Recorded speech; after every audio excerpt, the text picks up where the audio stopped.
안녕하세요. 이수경 교수입니다. 산업안전실무 2강 사고 발생의 원인 및 과정과 재예방 원칙에 대해서 공부하는 그런 시간을 갖도록 하겠습니다. 여기 안전관리 제1원이라고 하는 이 제자는 우리가 한자로 얘기하면 이런 글씨가 되겠죠. 여러제라는 겁니다. 여러 이론 이렇게 얘기를 할 수가 있겠습니다.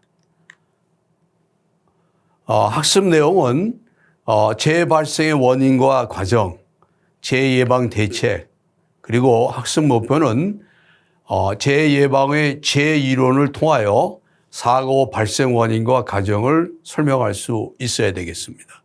아울러 사고 예방 대책의 기본 원리 5단계, 3E, 4M을 설명할 수 있어야 되겠습니다.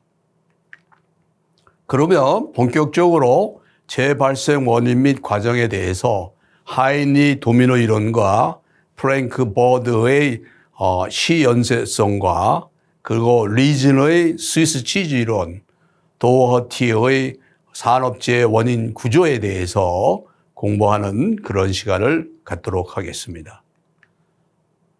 하이니의 도미노 이론은 어떻게 보면은 모든 사람이 다 알고 있는 거죠. 상식적으로 알고 있는 겁니다.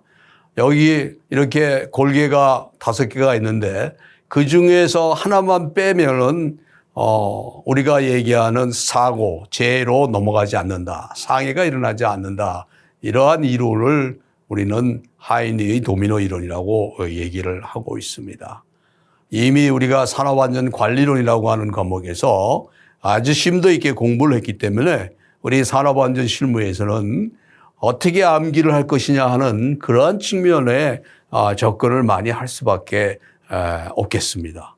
그래서 하이니 도미노 이론에서는 어떻게 보면은 사고 발생의 연쇄성이 있는데 그 골개의 첫 번째는 사회적 환경 및 유전적 요인이죠. 선천적 결함을 얘기하고 두 번째는 개인적인 결함, 인간 결함을 얘기하는 거고 세 번째는 물리적, 기계적 위험 관리의 대상, 불안전한 행동 및 불안전한 상태를 얘기합니다. 그리고 사고가 일어나고 상해가 입는, 재해가 입는 그러한 형태로 이루어진다고 보는 것입니다. 그래서 이걸 어떻게 암기할 것인가 저도 고민을 했는데 사회,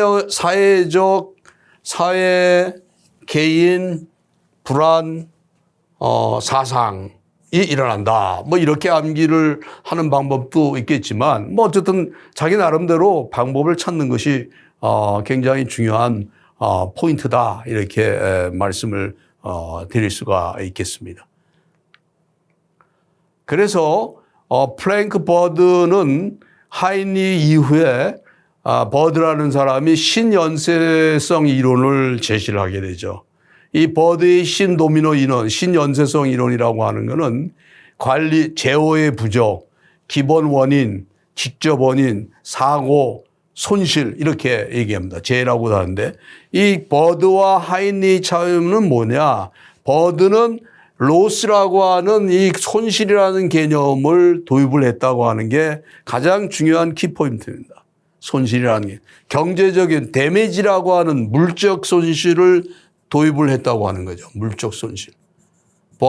하이니는 이 물적 손실은 고려 대상이 아니었어요.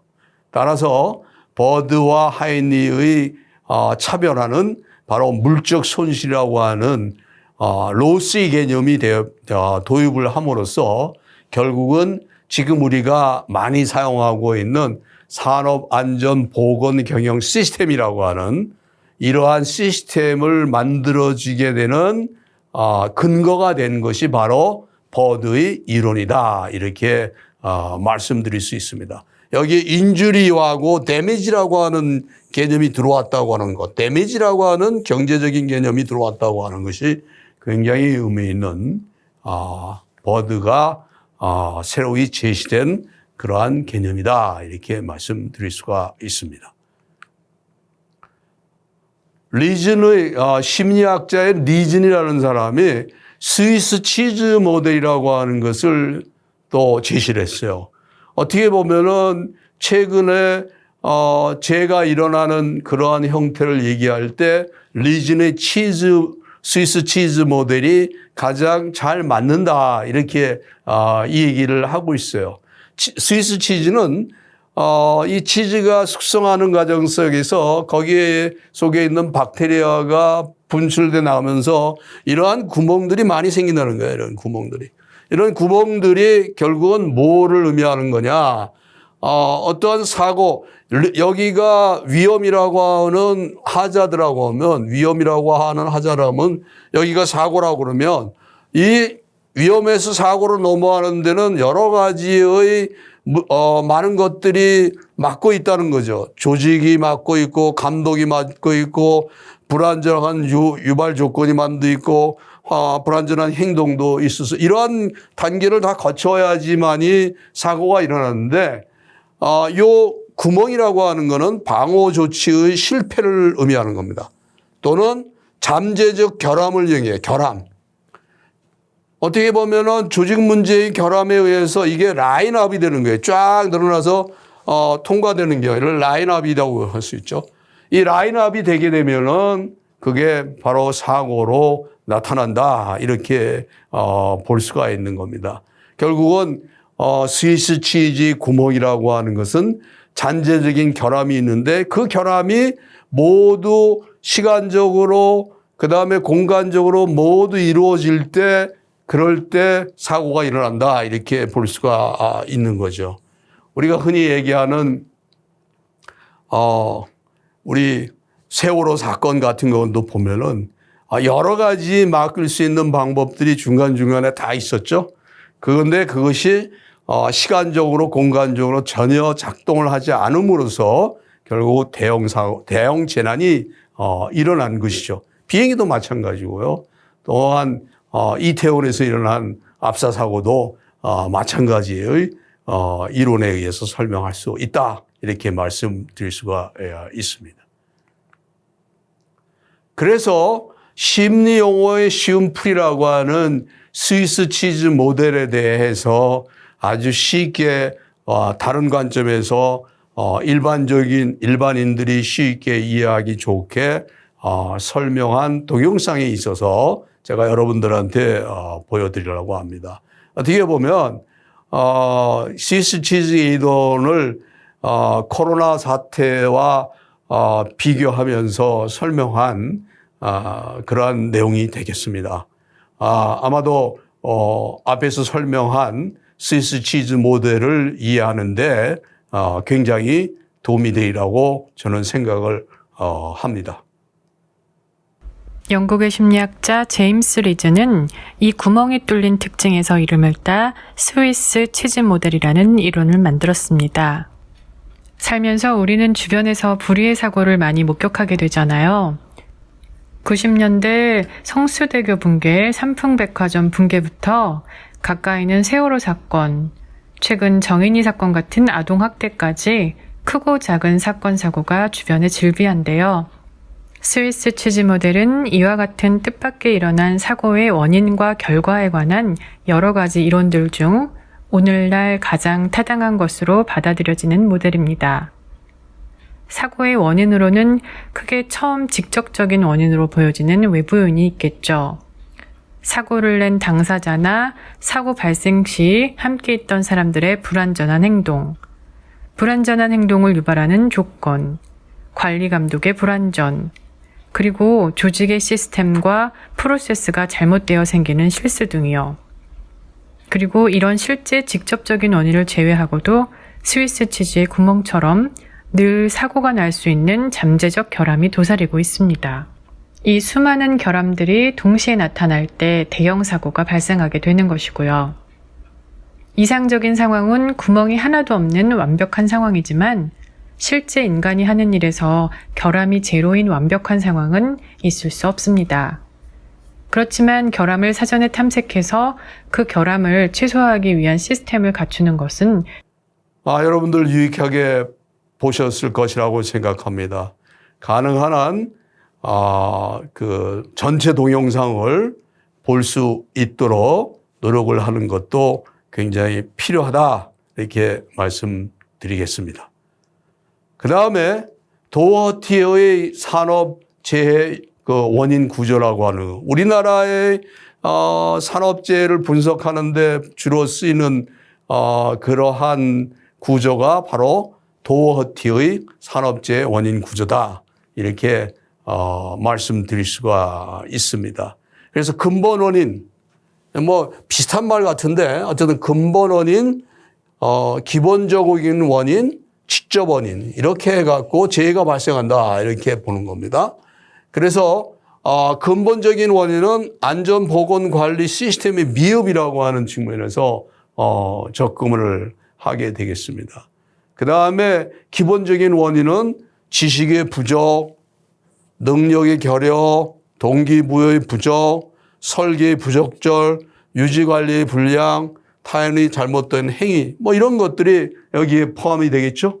그것에 의해서 이런 것에 의해서 unsafe act라고 하는 행동이 일어나겠죠. 또는 unsafe condition이라고 하는 것이 일어나게 되겠습니다. 그래서 불안전한 행동과 불안전한 상태에 의해서 직접 원인에 의해서 재해가 발생한다 하는 그런 이론이 도어티의 산업재해 원인 구조다 이렇게 말씀드리는데 이러한 형태의 산업재해 원인 구조가 우리 산업안전보건법 이런 데서는 주로 사용되고 있는 그런 형태다 이렇게 말씀드릴 수가 있겠습니다. 그런 재예방의 원칙이라고 하는 것 또는 재예방의 대책이라고 하는 것을 한번 접근해 보도록 하겠습니다.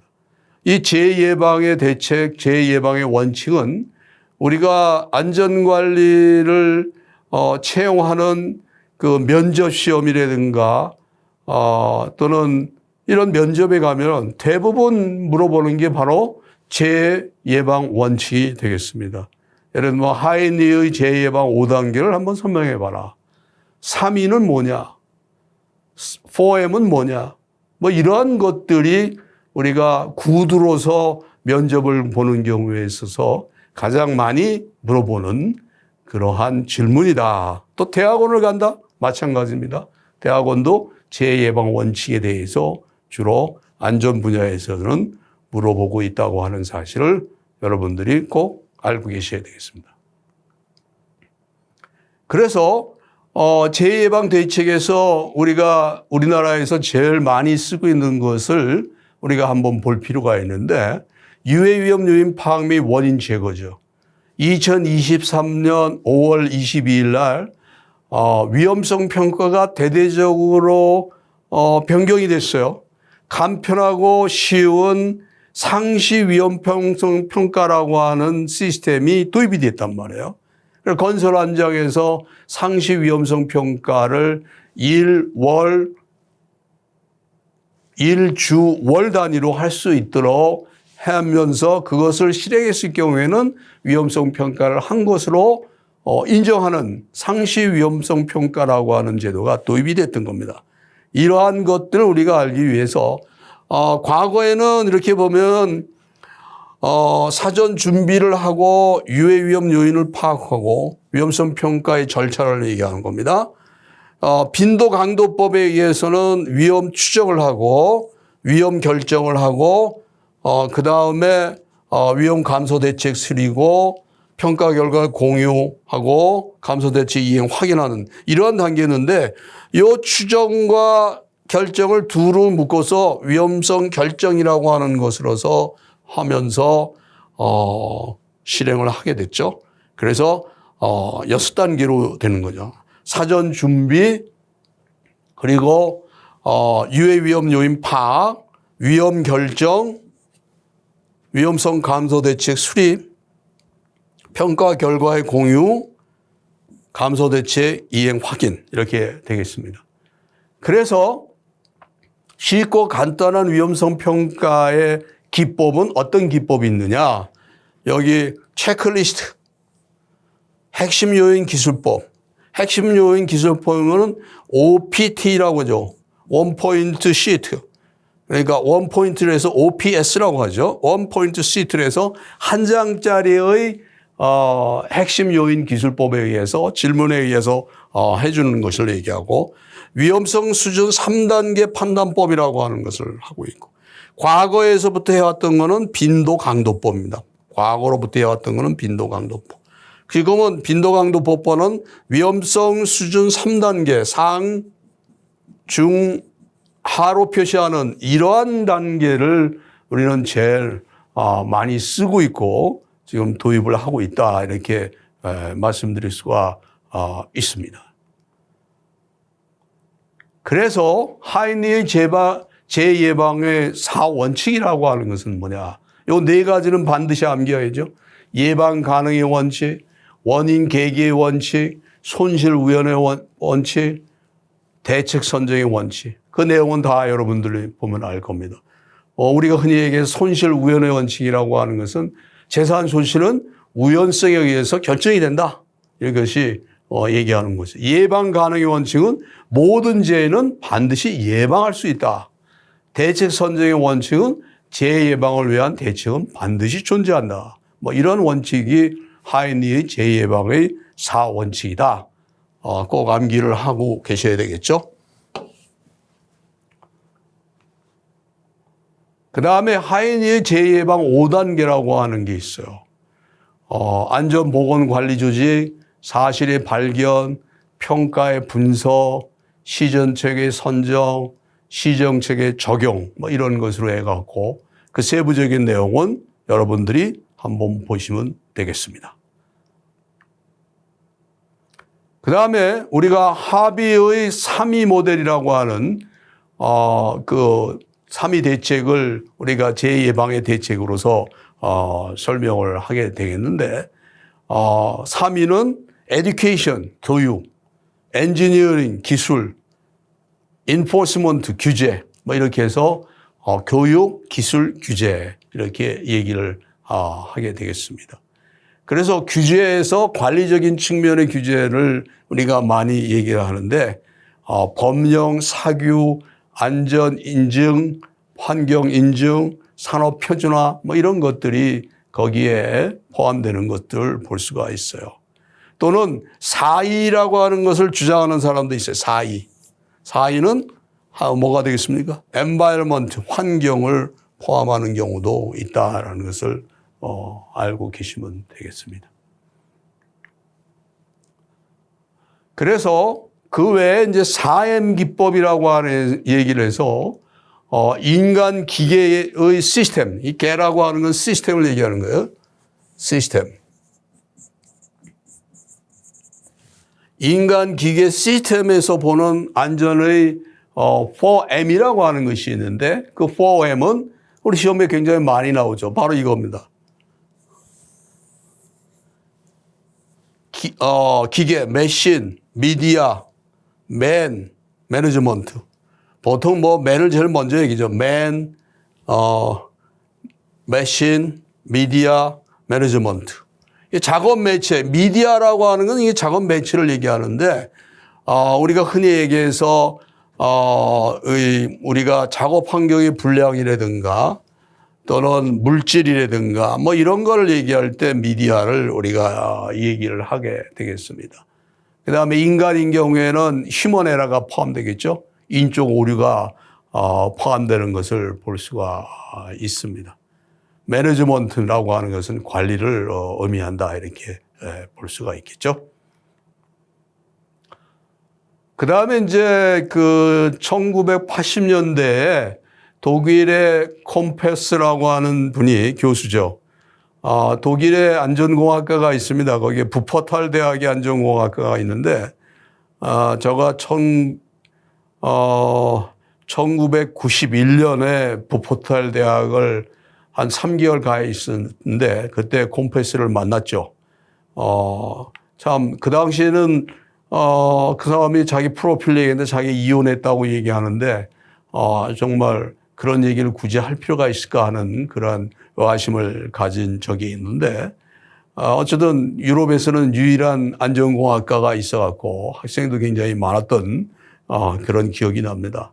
또한 거기에서 무엇을 하고 있는가 하는 그러한 그 아이디어하고 분야를 생각하는 좋은 계기가 됐던 것 같은데, 거기에서 이제 그 얘기하는 TOP 모델은 뭘 얘기하는 거냐?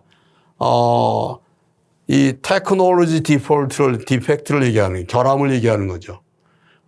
그래서 TOP에서 T, Organization, 조직에 대한 결함, 그다음 person, 인간, 뭐 이렇게 해갖고 제1인과 대책을 제시하는 그 FTE 형태로 해서 추정해 나가는 그러한 것을 콤패스가 주장한 그 TOP 모델입니다. 그런데 우리가 이제 하이니하고 버드를 비교하는 것이 굉장히 의미가 있죠. 하이니는 어떻게 보면은 안전관리의 창시자라고 말할 수 있죠. 버드는 그 밑에서 보험회사에서 그분의 제자라고도 생각할 수가 있는데, 재발생의 피라미드라고 하는 것을 제시를 했죠. 하이니하고 버드를 얘기했는데, 하이니는 1대 29대 300이라고 하는 개념을 제시를 했어요. 이건 반드시 암기해야 되겠죠. 중상해, 경상해, 무상해 사고. 이건 보통 no injury accident라고도 얘기하고 near miss라고도 하죠. near miss라고 해서 아차 사고라고도 얘기를 하고 있습니다. 그 다음에 버드는 1대 10대 30대 600이라고 하는 것에서 요 30이라고 하는 것이 물적인 사고, 데미지를 얘기하는 겁니다. 여기 property damage accident라는 얘기를 했죠. 요 개념이 굉장히 중요한 개념으로서 나타나는 거죠. 600이라고 하는 것은 마찬가지로 near miss가 되겠죠. 아차 사고를 의미한다, 이렇게 말씀드릴 수 있어요. 그 다음에 도미노 이론에 있어서의 그 하이니와 버드의 오골계가 서로 다르죠. 이 고전적인 개념의 하이니는 이렇게 얘기했고, 그 다음에 버드는 손실이라는 개념으로서 이렇게 설명을 했다라는 겁니다. 그리고 재손실 비용은 하이니는 1대 4 법칙을 했죠. 직접 손실과 간접 손실을 1대 4로 받고, 그 다음에 버드는 1대 6에서 53 법칙이라고 해갖고 직접 손실은 굉장히 차이가 있다. 그래서 빙산의 법칙, 빙산의 원리라고 하는 것을 버드는 제시를 했습니다. 그래서 학자 간의 재손실 비용 계산 방법이라고 하는 것이 굉장히 차이가 있죠. 그래서 하이니는 직접 손실과 간접 손실을 1대 4로 봤어요. 그래서 간접 손실은 인적 손실, 생산 손실, 물적 손실, 기타 손실인데, 여기에 직접 손실은 뭐를 직접 손실로 받느냐 하면 산재 보상 지급액을 직접 손실로 본 거예요. 그러니까 산재 보험에 의해 갖고 받은 돈, 그러니까 재해자가 산재 보상금으로 받은 금액을 직접 손실로 본 거예요. 그러니까 산재 보상 지급액이 직접 손실이 되는 거죠, 하이니에서는. 근데 그에 비해서 시몬즈라고 하는 방식은 또 어떻게 되느냐. 시몬즈 방식은 총재해 코스트, 총재해 비용이라고 하는 것은 어떻게 봤냐. 산재 보험 코스트. 여기에 산재 보험 코스트는 뭐냐. 이거는 보험료를 얘기하는 겁니다. 기업이 보험료로 지불한 보험료를 본 거예요. 산재 보험 코스트라는 것은 기업이 보험회사에다 지불한 보험료를 산재 보험 코스트로 본 겁니다. 그러니까 이건 결국은 기업이 보험회사한테 지불한 금액을 얘기하죠. 비보험 코스트는 여기 보면 휴업상해 건수, 통원상해 건수, 응급조치 건수, 무상해 사고 건수로 해갖고 간접 손실이 여러 형태로 나타나는 것을 보여주고 있는 겁니다. 그래서 시몬즈하고 하이니는 우리가 흔히 얘기하는 직접 손실의 그 정의가 근본적으로 틀리죠.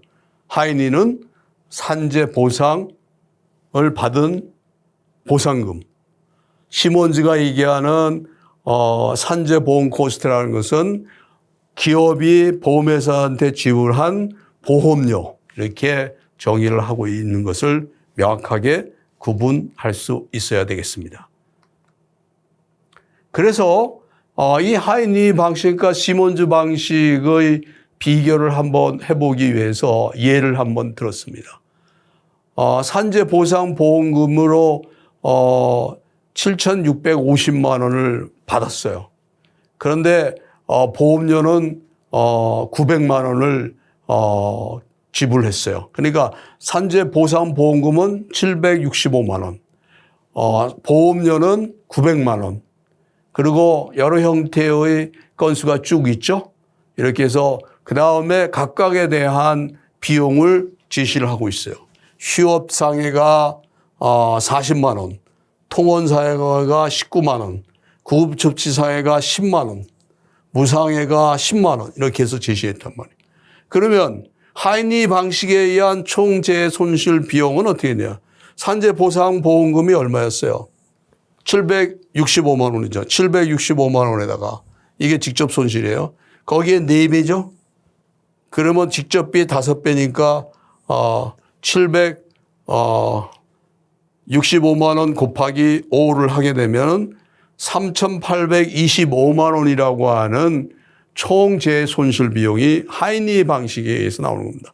이 하이니 방식이 우리나라에서 도입하고 있는 산재 손실 비용입니다. 1대4의 원칙에 의해서 우리는 총 산재로 인한 손실 비용을 계산을 하고 있다. 그럼 시몬즈에 의한 방식은 어떨 거냐 이거예요.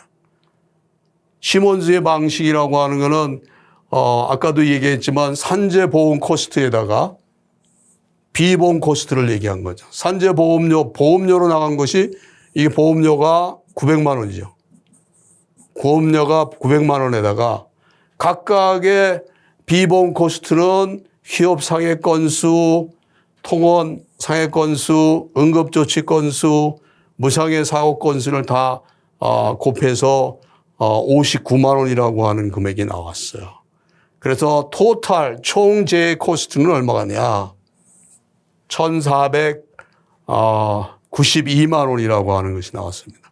그럼 하이니 방식과 시몬즈 방식을 비교해 보니까 얼마나 더, 하이니는 더 크죠?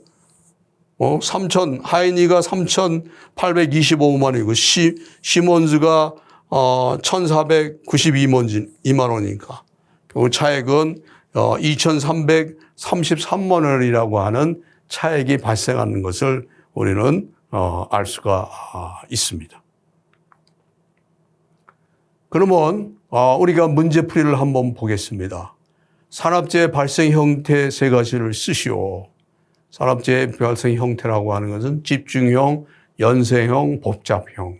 그래서 집중형이라고 하는 것은 이러한 그림과처럼 이렇게 여러 건수가 이렇게 해서 한꺼번에 해서 여기서 또는 단순 자극형이라고도 얘기하죠. 상호 자극에 의해서 순간적으로 재해가 발생하는 그런 형태라고도 볼 수가 있습니다. 연쇄형이라고 하는 것은 우리가 얘기하는 단순 연쇄형에서 쭉 나오는 것도 있고, 복합 연쇄형은 이쪽에서도 오고 이쪽에서 와서 두 군데에서 와서 이게 터지는 경우가 있겠고, 그 다음에 복합형이라고 혼합형이죠. 이렇게 되는 경우도 있고, 집중형으로 되어 있고, 연쇄형으로도 될 수 있고, 뭐 이렇게 두 가지의 혼합형을 우리가 복합형이라고 얘기를 할 수가 있겠습니다. 버드의 신연쇄 이론 중 재발생의 근원적 원인, 즉 1단계에 해당하는 건 뭐냐. 그러니까 버드의 신연쇄 이론이라고 하는 것은 재해 부족, 기본 원인, 직접 원인, 4단계는 사고, 5단계는 상해, 그래서 손실이 되겠죠. 이게 로스라고 하는 것이 맞는 거죠. 그래서 1단계는 재해 부족이라고 하는 것을 말씀드릴 수가 있겠습니다. 하이니의 사고 방지 5단계 중 5단계인 시정성 적용에서 3E와 3S는 무엇인가? 3E는 교육, 기술, 동료. 3S는 S로 시작되는 거죠. 표준화, 단순화, 전문화. S로 단순화. 스탠다드다이제이션, 심플리피케이션, 스페셜리제이션. 발음이 되게 힘드네요. 그러니까 표준화, 스탠다드, 심플, 그다음에 스페셜 이렇게 생각을 하면 되겠습니다. 또는 통합화를 우리가 S라고 하는 것으로 얘기해서 설명을 할 수가 있겠습니다. 다음 제의 기본 원칙 4M 중에서 미디어에 해당하는 것은 뭐냐? 미디어라고 하는 것은 작업 환경 조건의 불량과 물질이라고 우리가 보통 얘기를 할 수가 있습니다. 작업 환경의 조건과 물질, 미디어, 작업 매체. 그러니까 작업 환경의 조건의 불량이 답이죠. 수면 부족은 뭐야? 매니저. 그 다음에 관리 조직의 결함은 매니지먼트, 관리. 위험 방어의 불량은 기계. 이렇게 해서 설명을 할 수 있겠습니다. 산업재해 사고 통계의 관리적 원인 중 그러니까 사망사고 통계를 얘기할 때 사망사고 통계를 얘기해 관리적 원인이라고 하는 것으로서 나눠지는데 그 관리적 원인으로서 간접 원인이라고 얘기합니다. 이 간접 원인.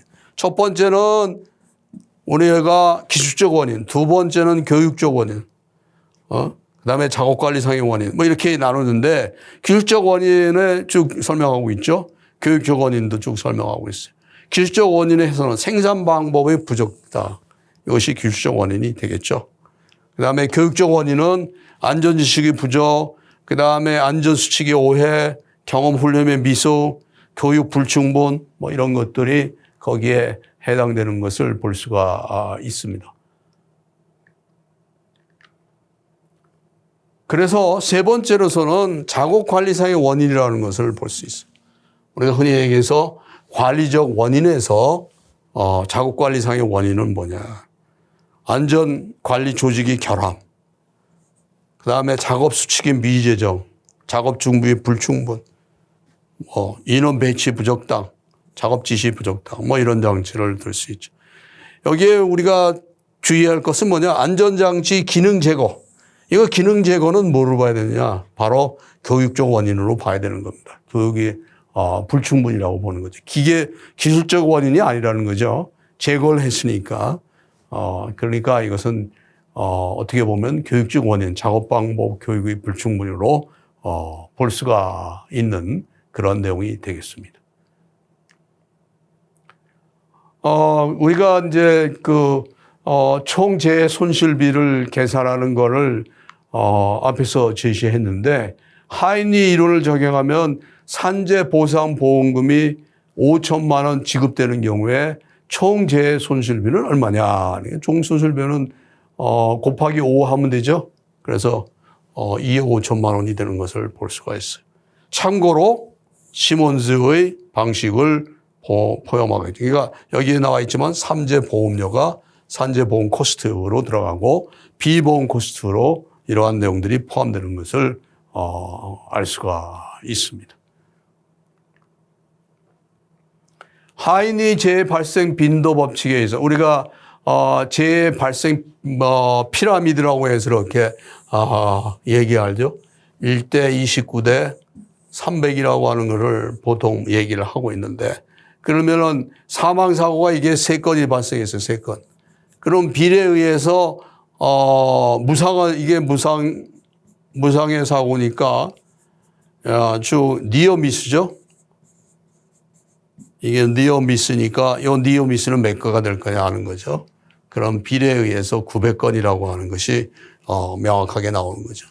마찬가지로 버디 피라미드에서도 똑같은 형태의 비례 법칙에 의해서 설명할 수 있는 것을 여러분은 알 수 있을 겁니다. 합석 정리를 우리가 한번 보겠습니다. 앞에서 한 내용을 정리하는 경우도 있고, 그런, 필요에 의해서 도입을 하는 그런 내용도 있겠습니다. 재예방의 5단계와 재예방의 4원칙이 뭐냐. 앞에서 다 얘기했죠. 하인이가 얘기한 거. 재예방의 4원칙은 예방 가능의 원칙, 원인 계기의 원칙, 손실 우연의 원칙, 대책 선정의 원칙, 뭐 이렇게 들 수가 있습니다.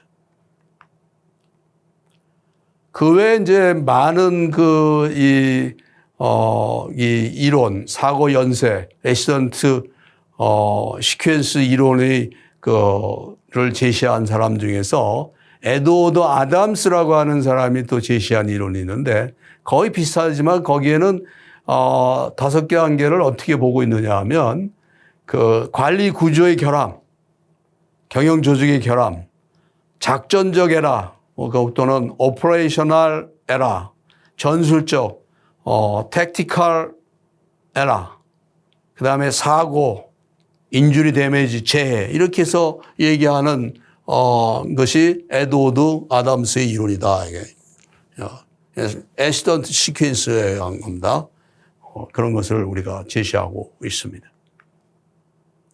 그 다음에 웨버라고 하는 사람이 운영상 에러의 징후 이론이라고 하는 것을 얘기했는데 여기에서는 우리가 유전과 환경, 이 유전은 우리가 사람이 가진 유전인자에 의한 것을 얘기해요. 유전과 환경, 오가니제이션 디폴트라고 보고 디펙트, 인간의 결함, 성격의 결함, 불완전 행동과 상태, 그 다음에 사고, 재해, 뭐 이렇게 해서 웨버라는 사람은 운영상 에러와 징후 이론이라고 하는 것을 제시를 하고 있다 이렇게 말씀드릴 수가 있습니다.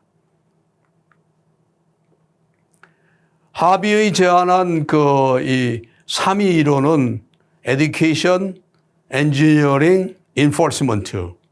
그 다음에 우리가 많이 보는 것 중에서 제조물 책임법의 3가지 결함이라고 하는 것도 알고 계셔야 되겠죠. 그래서 설계상의 결함, 제조상의 결함, 표시상의 결함. 그래서 제조물 책임법에 의한 징벌적 처벌은 어떻게 됩니까? 벌써 5배 정도의 배상을 매긴다 하는 것도 여러분들 아마 알고 계시라고 생각을 합니다. 참고 영상으로 우리가 제 영상을 공부하면서 이 사출 성형기에서 끼임에 의한 제 사례를 한번 보여주고 있습니다. 이건 안전보건공단에서 만든 그런 내용인데 사실 중대재해 발생 형태를 봤을 때 추락, 끼임 굉장히 높죠. 그 다음에 또 뭐가 있나요? 추락, 끼임, 그 다음에 넘어짐 뭐 이런 것들이 굉장히 중대재해가 발생하는 굉장히 높은 빈도를 차지하는데 특히 사출 성형기의 끼임이라고 하는 것을 동영상으로 보여주고 있습니다. 이 동영상에서 보면서 어떤 대책, 위험의 포인트가 무엇인가 하는 것을 보는 것이 동영상 작업형을 시험 보는데 굉장히 유리하다고 저는 생각을 하기 때문에 여러분들과 함께 보고자 하는 것입니다. 끼임 사고를 예방하기 위해 반드시 이행해야 할 일은 무엇인지 다시 한번 살펴볼까요?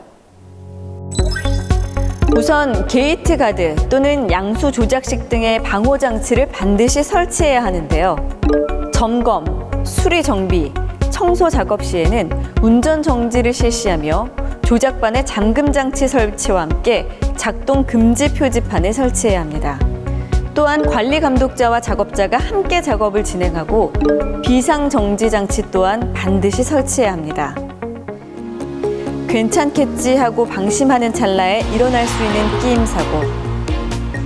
한 번 더 살펴보고 미리 점검하는 꼼꼼함과 예방만이 커다란 사고를 막을 수 있다는 점 잊지 마시기 바랍니다. 여러분들 잘 보셨죠? 아마도 굉장히 느끼는 바가 있으라고 봅니다. 그러한 그 제 사례를 우리가 한번 정리를 해보면 프레스 내 이물질 제거를 하기 위해서 사람이 이렇게 금형 사이에 들어간 거죠.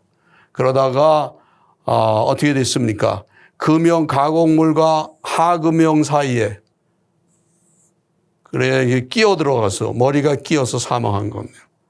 스크랩을 제거하기 위해서 하는 중 상금형과 이 금형 두 개가 이렇게 사이에 머리가 끼어서 사망한 그런 죄다 이렇게 말씀드릴 수가 있습니다.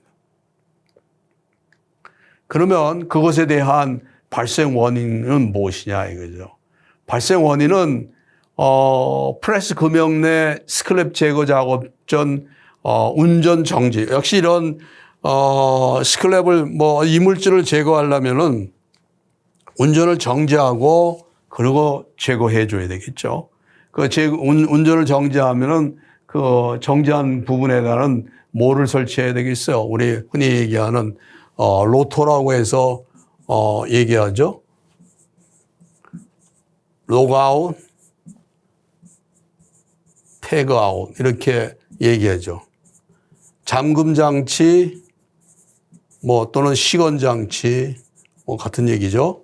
태그는 꼬리표, 표시 이렇게 얘기를 하죠. 꼬리표. 보통 태그라고 보통 많이 하죠. 태그. 이런 것들이 오퍼레이션 하는 스위치 부분에는 반드시 로터를 해줘야 되고, 그 다음에 안전 브록을 설치하는 거예요. 안전 브록은 그 금형 사이에다가 금형이 슬라이드가 내려오지 못하도록 우리가 블록을 이렇게 설치해 놓은 거죠. 안전 블록. 그 다음에 이러한 스크럽 제거 작업 중에서 표준 작업 안전 수칙 절차서가 미수립되어 있다고 하는 거, 이런 것들이 문제라 이렇게 말씀드릴 수가 있습니다. 그러면 제 방지 대책은 뭐냐? 원인이 나왔으면은 방지 대책은 그냥 나오겠죠? 그래, 여기 나오겠지만은 뭐예요? 안전 운전 정지, 안전 블록 설치, 절차서, 표준 작업 안전 수칙 작성, 개시 및 교육, 이런 일반적인 얘기를 우리가 해줄 수가 있는 겁니다. 그래서 이러한 중대재해를 봄으로써 우리는 작업 표기 시험 문제를 보다 효과적으로 대체할 수 있다, 이렇게 말씀드릴 수가 있어요. 근데 어쨌든 작업행위라고 하는 게 거의 비슷한 문제들이 나오죠. 그런데 문제를 명확하게 묻는 바가 무엇인가를 확실히 보고 그것에 의해서 답을 해야지, 과거에 외운 것을 하고 그래서 그냥 쓰면 안 돼. 예를 든다면 유해 위험 요인을 찾으시오. 근데 거기다 대책을 쓰면은 그게 맞겠어요? 틀리다고 할 수밖에 없죠. 그러니까 명확하게 묻는 바가 무엇인가를 보고 그것에 의해서 답변을 하는 그런 형태의 시험 문제 작성이 반드시 필요하다. 예를 든다면 3가지를 썼는데 4가지를 쓰면은 앞에 3개를 가지고 점수를 매기죠. 4개가 아무리 그것이 맞더라도 앞에 거 틀리면 틀리는 거니까 반드시 3개만 쓰는 게 좋습니다. 그렇게 하는 것이 보다 효과적인 방법이라고 하는 것을 말씀드리면서, 이게 마치 기사 시험 대비 특강을 하는 그런 기분인데, 어쨌든 이 과목은 리뷰 과목이다. 이미 배웠던 과목들에 대한 엑기스를 뽑아서 시험 대비용으로 여러분들한테 제공하는 산업안전 실무라고 하는, 실무자가 들어간 거는 다 그런 과목이라고 생각합니다. 건설안전 실무, 건설안전 기사를 따기 위한 실무적인 차원의 접근을 하는 리뷰 시험 대비 과목이다. 이렇게 여러분들이 인식을 해 주시면 좋겠습니다. 아울러 우리 과의 홈페이지에 들어가면은 최근의 관연도 시험 문제가 링크 형태로 올라와 있어요. 그것을 보시면 어떻게 공부를 해야 되는가 하는 것을 여러분들이 깊이 있게 느끼리라고 보면서 오늘의 저희 강의를 마치도록 하겠습니다. 수고하셨고 고맙습니다.